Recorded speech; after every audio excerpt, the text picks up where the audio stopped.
Sir UNFPA का जो ये रिपोर्ट आया है एल्डरलीज़ के लिए, इसके क्या मुख्य बिंदु हैं और क्या इसमें रिकमेंडेशंस हैं?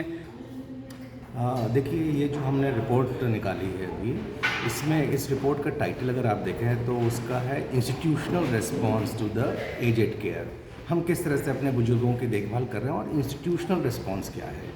तो मुख्य बिंदु ये है कि कई इंस्टीट्यूशंस हैं, जैसे सरकार है, तो सरकार के जितने भी कार्यक्रम हैं उनको एक जगह रखा गया है ताकि कोई भी समझ सकता है उसको देख कर। दूसरा, कॉरपोरेट सेक्टर क्या कर रही है और कितनी संभावनाएं हैं कॉरपोरेट सेक्टर की इस हमारे बुजुर्गों की देखभाल के लिए, उसके बारे में यहाँ पर बात की गई है। Grass root NGOs and CBO जो कि एल्डरली के साथ काम कर रहे हैं, उनके वॉइसेस क्या हैं, उनके क्या प्रॉब्लम्स हैं, हम उनको और कैसे सपोर्ट कर सकते हैं, उनके बारे में चर्चा की गई है। और फाइनली कोविड के समय में एल्डरली को कैसे रिस्पॉन्स मिला था। बहुत ही वनरेबल हमारे बुजुर्ग लोग थे और अच्छे इनविजिबल बट अच्छे काम हुए थे, उनको भी हमने उभारा है इसमें। एंड फाइनली हम चाहते हैं कि गवर्नमेंट को थोड़ा सा और, मैंने उसमें बताया था उसमें कि उनको technical support, financial support, collaboration between private sector के साथ सब मिलजुल के काम करें। तो ये हमने आगे चल करके इसमें रिकमेंड किया। एंड फाइनली हमने ये भी रिकमेंड किया कि डेटा की बहुत आवश्यकता है।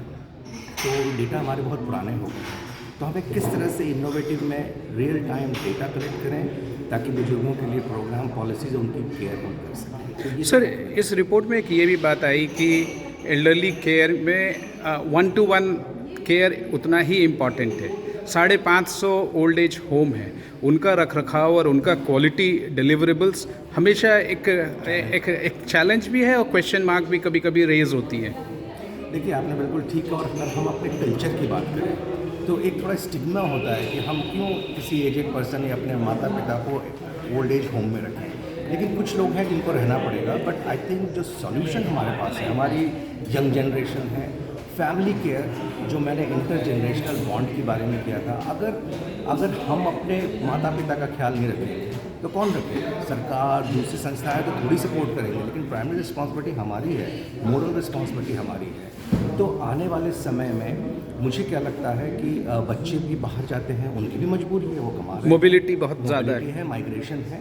लेकिन एक कमी मालूम है क्या है? वो कमी ये है कि हम अगर केयर इकोनॉमी के लिए, अगर मैं आज चाहता हूँ कि मैं किसी एक व्यक्ति को हायर करूँ जो मेरे माता पिता को देखे, ऐसा ट्रेंड व्यक्ति मुझे नहीं मिलता है। और आने वाले समय में इसका डिमांड इतना बढ़ने वाला है ताकि अगर हम इस तरह से केयर इकोनॉमी जिसको बोलते हैं, अगर इस तरह के ट्रेंड लोग हो जाएं, वो अगर मैं हायर करना चाहूँ, मैं अफोर्ड कर सकता हूँ, तो मैं अपने माता पिता का ध्यान रखूँगा। तो इस तरह के सॉल्यूशंस हमें ढूंढना है। केयर इकोनॉमी की बात करी आपने, तो उसमें एक और इम्पॉर्टेंट है ट्रेनिंग की बात।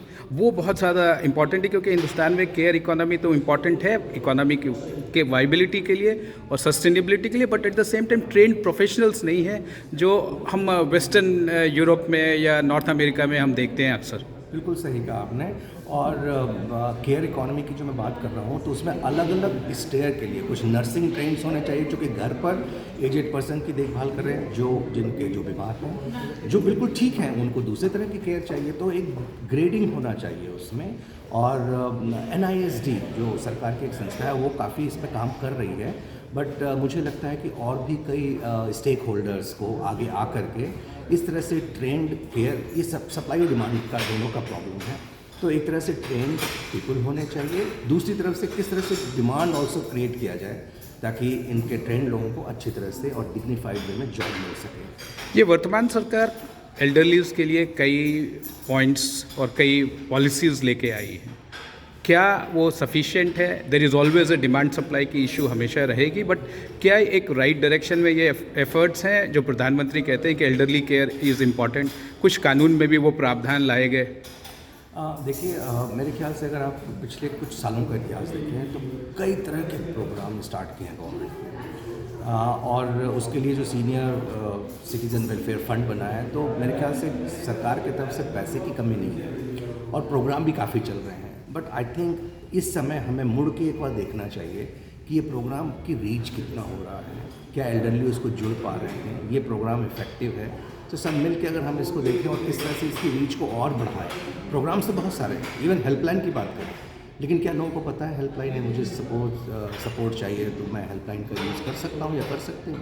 तो इस तरह की आवश्यकता है कि इसको लास्ट माइल रीच तक ले जाना चाहिए। जो आपका कहना है वो, जो यदि मैं सही समझा तो आप कह रहे हैं कि ट्वीक करना पड़ेगा, पॉलिसी आ गई, अब इसको ट्वीक करके और इसके वैल्यू एडिशंस को और इनरिच करना है। मैं इसको दूसरे तरह से कहूँगा कि ट्वीक करने से पहले इसकी जो ज़मीनी हकीकत है कहाँ तक पहुँचा है और क्या इसमें Assessment. आ रहे हैं, असेसमेंट कर लें, इम्प्लीमेंटेशन रिसर्च कर लें और देखें कि कहाँ कुछ ऐसी दिक्कतें आ रही हों जिसको हमें दूर करना है, तब ट्वीक कीजिए। और ठीक चल रहा है, अच्छी। Thank you very much, sir, and all the best for this report. Thank you very much.